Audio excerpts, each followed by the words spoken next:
Kakak, kalau misalnya sudah terkena asam urat, bisa disembuhkan atau enggak sih? Halo everyone, kembali lagi bersama aku Sylvia, mahasiswa apoteker dari Universitas Udayana. Jadi, pada video kali ini, saya akan membahas terkait asam urat.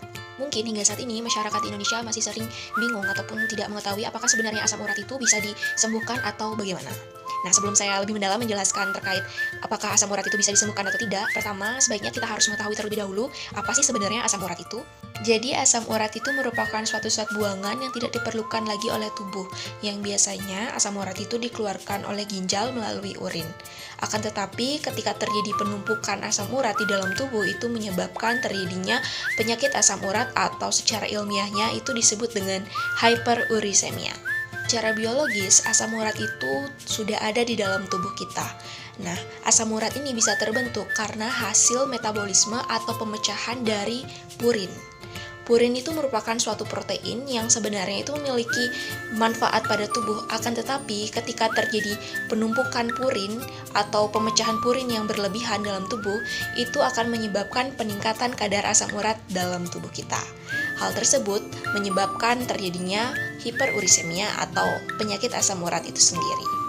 Kemudian ketika sudah terjadi peningkatan kadar asam urat di dalam tubuh, hal tersebut akan terjadi penumpukan asam urat pada sendi yang kemudian menyebabkan terjadinya pembengkakan, kemudian rasa nyeri pada sendi, dan juga ditandai dengan adanya kemerahan pada sendi yang terjadi penumpukan asam urat. Nah, biasanya penumpukan asam urat ini paling banyak itu terjadi pada jari kaki, pergelangan kaki, jempol kaki, dan juga pada lutut. Tentunya penyakit asam urat ini dapat disebabkan oleh berbagai macam faktor. Nah, faktor utamanya itu adalah dapat disebabkan karena gaya hidup yang tidak sehat, seperti mengonsumsi makanan yang banyak mengandung purin. Nah, contoh makanan yang banyak mengandung purin itu adalah seperti seafood, jeroan, kacang-kacangan, dan lain sebagainya. Faktor penyebab yang kedua untuk memicu terjadinya asam urat itu adalah karena faktor genetik. Maksudnya itu adalah ketika ibu atau ayah kita memiliki riwayat penyakit asam urat, tentunya anaknya itu juga memiliki risiko besar atau tinggi mengalami penyakit asam urat. Kemudian faktor penyebab yang ketiga itu adalah ketika seseorang itu memiliki atau mengalami obesitas, itu memiliki risiko terkena penyakit asam urat. Nah, ketika kita sudah mengalami tanda dan gejala asam urat dan juga memiliki faktor risiko terjadinya asam urat, so what should we do right now?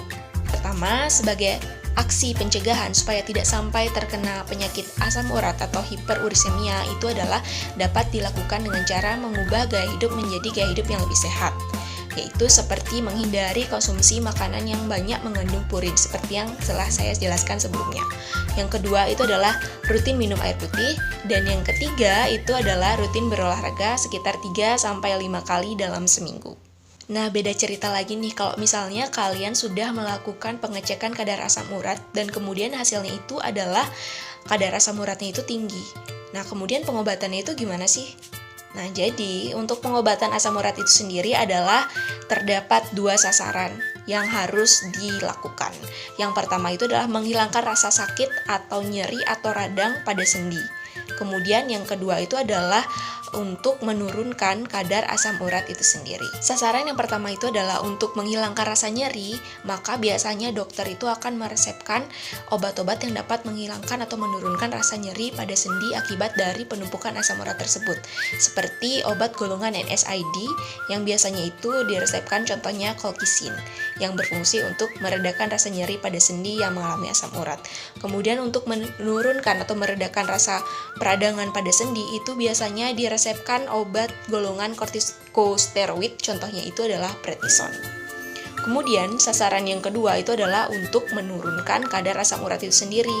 Nah, biasanya dokter itu meresepkan obat-obat yang mampu untuk menghambat produksi dari asam urat supaya tidak berlebihan pada tubuh. Contohnya itu adalah obat allopurinol dan febuxostat. Nah, kembali ke pertanyaan awal, apakah penyakit asam urat ini dapat disembuhkan atau tidak? Jawabannya itu adalah penyakit asam urat itu tidak dapat disembuhkan. Akan tetapi kita dapat mengendalikannya supaya kadar asam urat dalam tubuh itu berada dalam rentang normal. Nah, caranya itu adalah seperti yang saya jelaskan tadi. Oke, sekian video pada kali ini. Semoga bermanfaat and see you in the next video. Dadah!